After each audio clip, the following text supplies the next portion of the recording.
안녕하세요. 저도 올해 불혹의 나이가 되는 40살의 남자입니다. 저는 지금으로부터 약 1년 전 이혼을 했습니다. 그 과정이 정말 어떤 이혼 과정보다 힘들었습니다.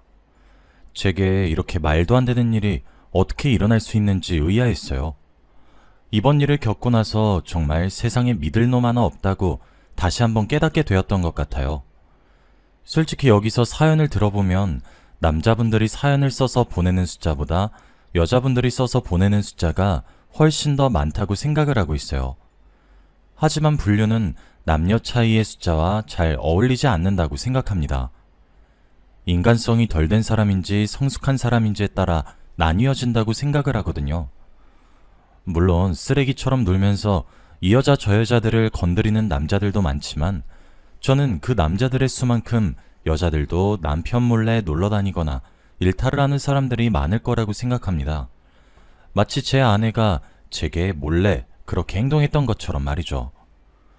이번에 처음으로 이렇게 글로 제 이야기를 한번 풀어보게 되었는데 서툴 수 있지만 예쁘게 봐주시길 부탁드립니다. 저는 결혼을 하면 제 생활이 조금이라도 더 윤택해지고 더 나아질 줄 알았습니다. 저는 가정을 빨리 꾸려서 아이도 낳고 오순도순 행복하게 사는 것이 꿈이었거든요. 지금은 헤어졌지만 편의상 아내라고 지칭하도록 하겠습니다. 아내와 저는 어떤 모임에서 만났습니다. 정확하게 말을 하자면 저희 어머님이 출석을 자주 하셨던 투자 모임에서 장모님을 만나시게 되었어요.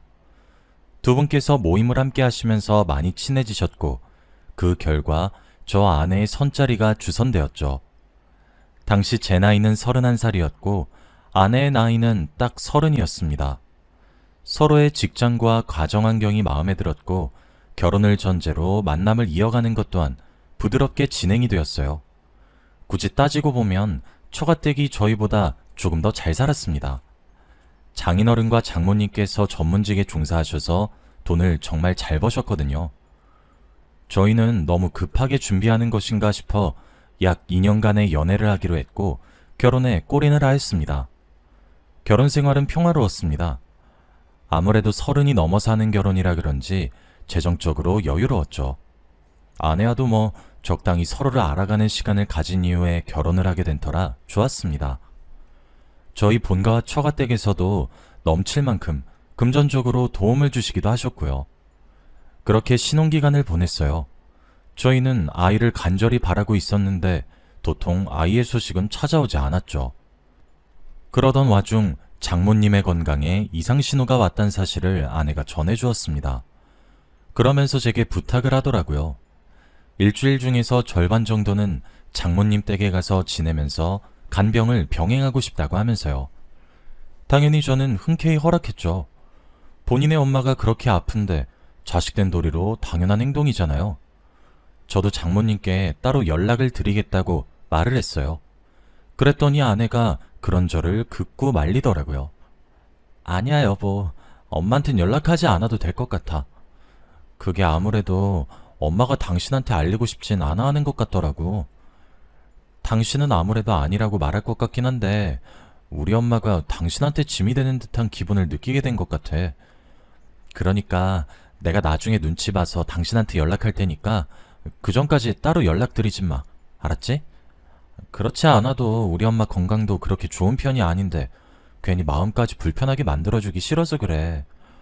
그래도 괜찮지 여보? 진짜 그 말을 듣는데 가슴 한 구석이 찡하니 울리더라고요.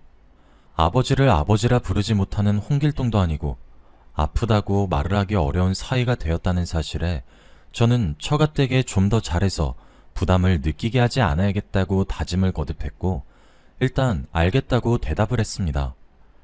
그 이후 아내는 일요일, 월요일, 화요일은 저희 집에서 그 외의 요일은 친정에서 지내기 시작했습니다.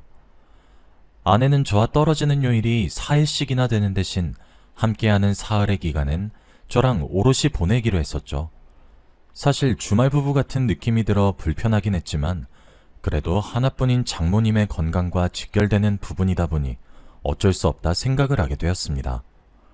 그렇게 반년을 지냈습니다.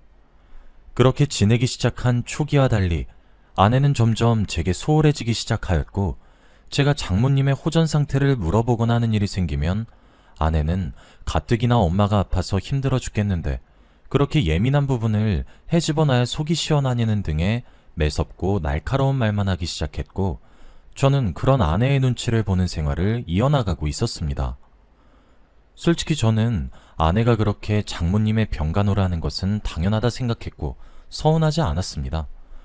그런데 장모님이 제게 알리지 말라고 했다는 부분이 너무 서운했어요. 제가 그래도 사위인데 사위보다는 남에 가까운 것 같고 아직도 제대로 된 가족으로 환영받지 못했기 때문에 제게 기대지 못하는 거라고 생각하게 만들었거든요. 아내에게 장모님을 찾아뵙고 싶다고 말을 해도 아파서 가족들 얼굴 보기도 힘들다는 사람을 그렇게 괴롭혀야 되겠냐고 맞받아치는 아내의 말을 들을 때면 가슴이 아팠고 서운하고 섭섭하면서 죄송했습니다. 그러던 어느 날이었습니다. 아내가 집을 비우는 토요일이 되었습니다. 그날 급하게 친한 친구의 아버지가 상을 당하셨다는 이야기를 전해 듣게 되었고 헐레벌떡 준비해서 집을 나서고 있었습니다. 그런데 바로 그 순간 제 두 눈으로 보고도 의심할 수밖에 없는 상황이 연출되고 있었어요. 제가 살고 있던 집에서 장례식을 가기 위해서는 번화가 쪽에 숙박업소가 즐비하게 줄 세워진 골목을 지나가야 합니다. 그런데 그 골목을 지나가던 순간 익숙한 여자가 눈에 들어왔어요. 거의 본능에 가까운 포착이었죠. 그 여자는 바로 제 아내였습니다. 상갓집이고 나발이고 너무 놀라서 아내를 붙잡기 위해 서둘러 차에서 내려서 아내를 향해 달려갔습니다. 그런데 온데간데 사라지고 없었어요. 마치 신기루처럼 말입니다. 일단 설마 하는 의심을 품은 채로 친구의 아버지를 모신 상갓집으로 향했고 명복을 빌어주고 집으로 돌아왔습니다. 그리고 다음날 아침 집으로 들어오는 아내에게 물었죠. 여보, 어제 혹시 처갓댁 안 가고 번화가에 갔었어? 제 질문에 아내의 눈썹이 잠시 꿈틀거리는 듯 싶더니 여보, 진짜 제발 사람 짜증나게 좀 하지 마.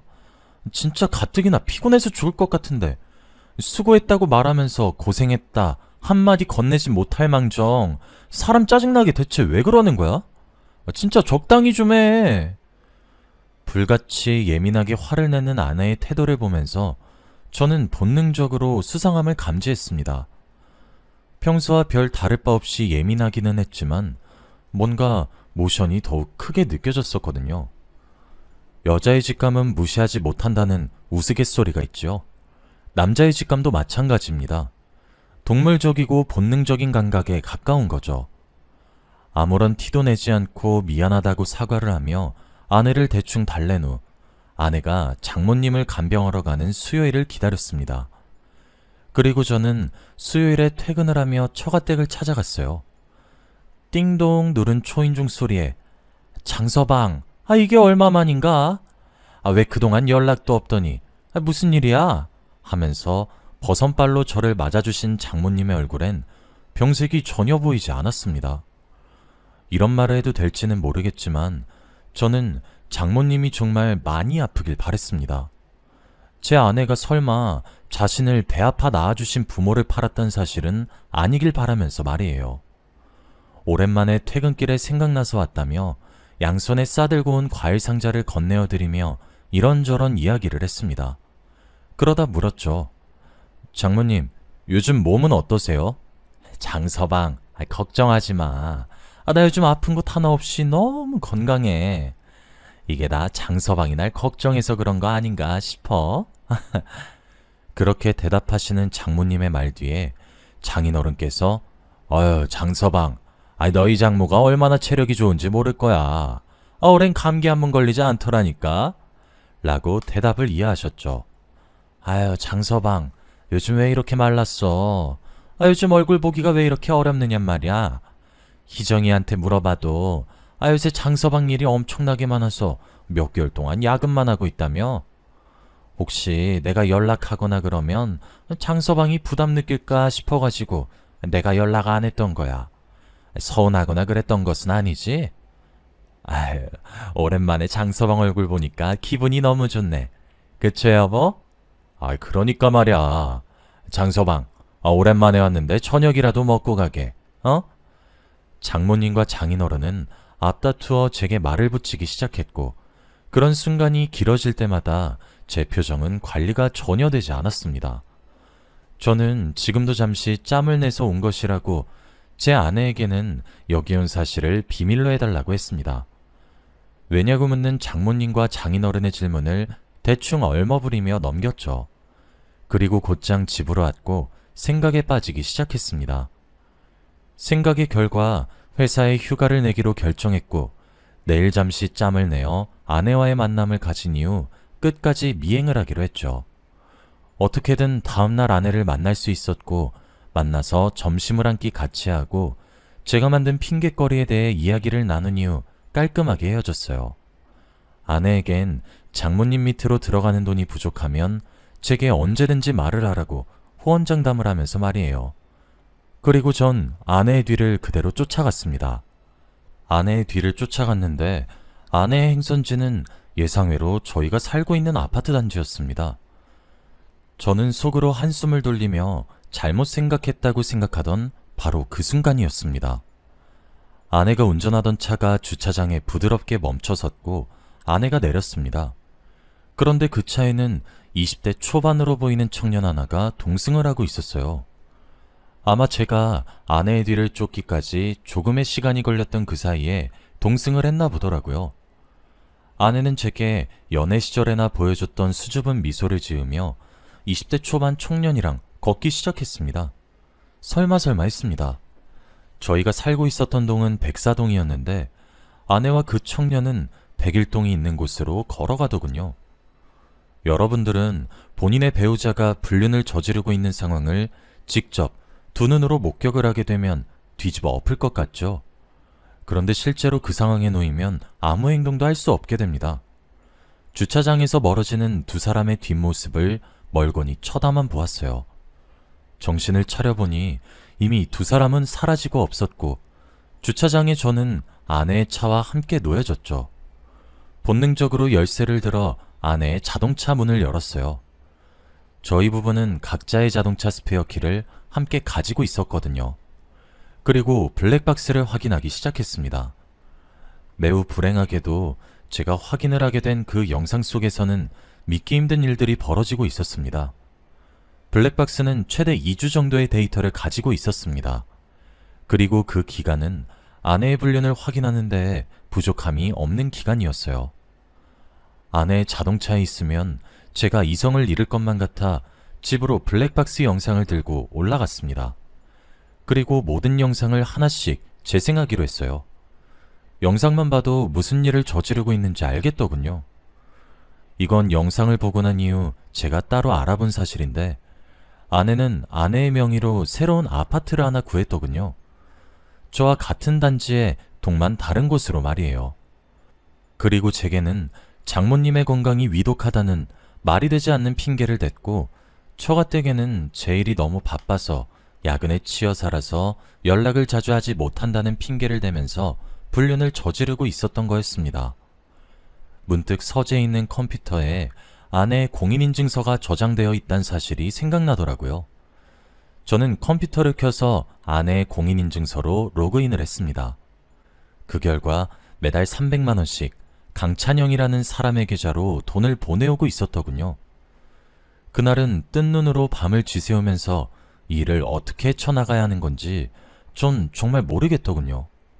그리고 그 시간은 짧은 시간이었지만 제가 결정을 내리기까지 충분한 시간이었습니다. 저는 위로 누나가 한 명 있어요. 적으로 만나면 정말 힘들겠지만 제 편일 때는 세상 그 누구보다 든든한 사람인 누나죠.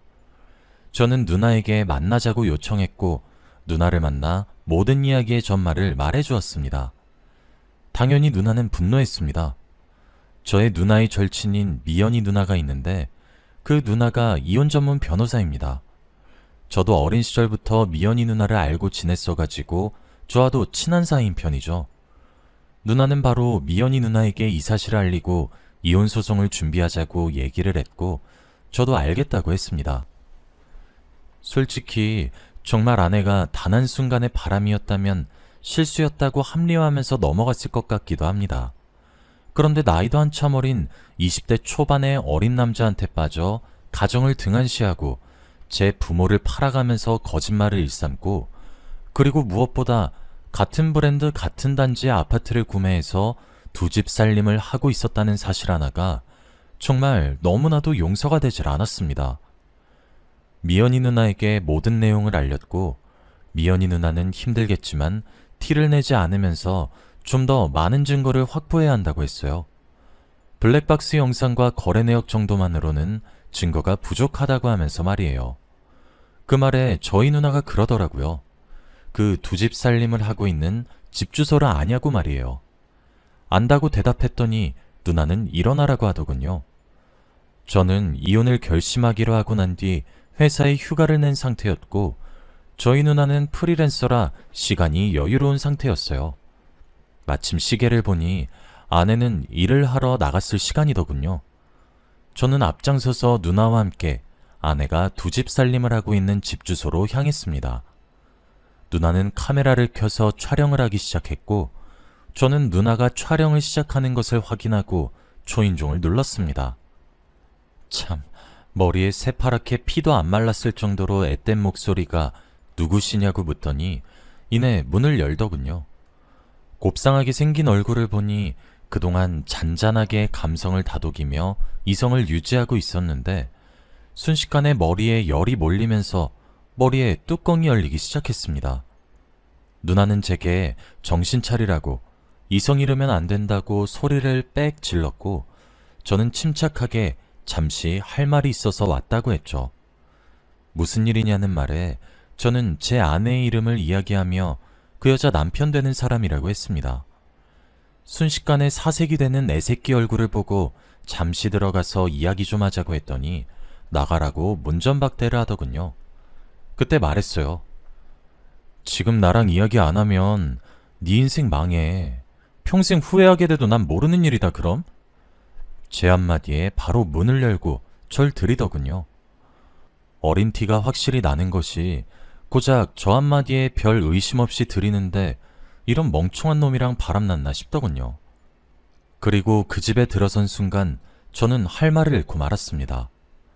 거실에는 제 아내로 보이는 여자와 그 어린 놈이 하얀 드레스와 양복을 입고 마치 웨딩 사진처럼 사진을 찍어 걸어놓고 식기류며 슬리퍼며 모든 것들이 분홍색과 하늘색의 커플 아이템들로 뒤덮여 있었어요. 심지어 안방으로 보이는 방으로 들어가 보니 아내의 살림살이가 아주 마련이 되어 있더군요. 옷부터 화장품까지 없는 것이 없었고 울분이 터질 수밖에 없었습니다. 거실에 앉은 제게 무릎을 꿇으며 한 번만 봐달라고, 자신이 잘못했다고 시인하는 것까지 누나는 촬영을 마쳤고, 저는 그놈 몰래 녹취를 시작했습니다. 언제부터 만났는지, 내가 누구인지 알고 있는지, 유부녀인 것을 알고 만난 것인지 등등을 물었죠. 어린 놈이 멍청하게 제가 솔직하게 말하면 봐준 듯한 뉘앙스를 풍기자 구구절절 솔직하게 시인하더라고요. 그렇게 증거를 확보했고 그 집을 떠났습니다. 그놈이 제 아내에게 불이 나게 제가 다녀갔다는 소식을 알렸는지 아내로부터 연락이 오더군요. 저는 더 이상 연락을 받지 않았고 변호사를 통해 이야기를 하라는 말만 반복했어요. 미연이 누나가 그러더군요. 아내는 이혼을 원하지 않는다고 말이에요. 정말 기가 막히는 노릇이지 않나요? 저는 그 말을 듣고 미연이 누나 앞에서 주책맞게 눈물을 줄줄 흘리면서 말했어요. 법정 위자료로도 제가 받은 상처가 부족하고 정말 화가 나고 분이 안 풀린다고요. 그걸로는 제게 위로가 하나도 되지 않는다고, 정말 인생 망하게 하고 싶은데 법의 처벌이 왜 이렇게 솜방망이 같냐고요. 미연이 누나가 그러더군요. 본인의 의뢰인에게 권하지 않는 방법이지만 금전적으로 힘들게 하고 싶으면 합의이혼으로 위자료를 받아낼 수 있다고요. 그렇게 저는 새파랗게 어린 놈과 아내에게 불륜의 증거를 당신들의 부모들에게 보내서 모든 사실을 알게 할 것이고, 아내의 사회적 지위는 물론 어린 놈 너의 찬란한 미래를 내가 반드시 부숴주겠다고 협박했습니다. 알고 보니 어린 놈 그 자식은 연예인을 지망하고 있던 연습생이었고 술집에서 일을 하다 제 아내의 눈에 띈 케이스였어요. 아내는 두 손 모아서 두 번 다시 이렇게 살지 않겠다고 싹싹 빌었으나 전 용서하지 않았습니다. 결론적으로는 그 연예인 지망생에게 합의금 1억을 불렀습니다. 당연히 그 나이 때에 마련하지 못하는 금액이었죠. 상간자 판결문을 가질 것인지 합의금을 마련할 것인지 둘 중 하나를 고르라고 했더니 결국 본가 부모님께 손을 빌려 1억이란 돈을 맞춰왔더군요. 그리고 제 아내는 두 집 살림을 했던 그 집과 저희의 신혼집을 제 명의로 바꾸고 자신이 타고 다니던 차까지 제 명의로 바꾸게 한 다음 조용히 이혼을 했습니다. 처가댁에는 아내가 성격 차이로 이혼을 했다고 뭐 알아서 둘러댔겠거니 싶었습니다. 지금 그렇게 저는 자유로운 몸이 되었습니다. 세상을 살아가면서 이제 제가 또다시 사람을 믿을 수 있을지 모르겠어요. 저는 지금이 되어서야 겨우 모든 정리를 할 수 있었고 상처를 털어내게 되었습니다. 여러분들도 항상 조심하도록 하시길 바라며 이 글을 마치겠습니다. 제가 인생의 제 2막을 다시 잘 살아갈 수 있도록 응원해 주시길 바래요.